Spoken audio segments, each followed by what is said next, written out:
তাসলিমা নাসরিন কলকাতায় আসতে বিজেপি রাজ্য সভাপতি বলেন, আমরাও রাজ্যসভায় প্রশ্ন তুলেছি তাসলিমা নাসরিন কেন বাংলায় ফিরতে পারবেন না। সিপিএম, কংগ্রেস এবং পরে তৃণমূল কংগ্রেসের আমলে তাকে পশ্চিমবঙ্গে থাকতে দেওয়া হয়নি। কেন তাসলিমা নাসরিন বাংলায় ফিরতে পারবেন না?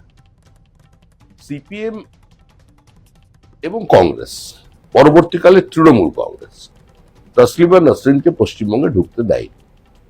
যিনি ওপার বাংলার সংখ্যালঘুদের কথা, তাদের আর্তচিৎকার, তাদের বেদনা, তাদের চোখের জল, তাদের রক্ত আজকে তার উপন্যাসের মধ্যে, গল্পের মধ্যে ফুটিয়ে তুলেছিলেন, এবং যিনি মৌলবাদের বিরুদ্ধে যুদ্ধ ঘোষণা করেছেন, তিনি পশ্চিমবঙ্গে আসবেন। কারণ তিনি বাংলায় কথা বলেন, বাংলায় স্বপ্ন দেখেন, বাংলায় কবিতা লেখেন, বাংলায় সাহিত্য চর্চা করেন।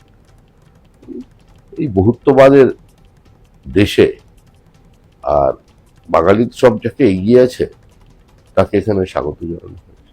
এখানে যদি জয়া হাসান থাকতে পারেন, তাহলে তাসলিমা নাসরিন কেন থাকতে পারবেন? দাদা, আপনার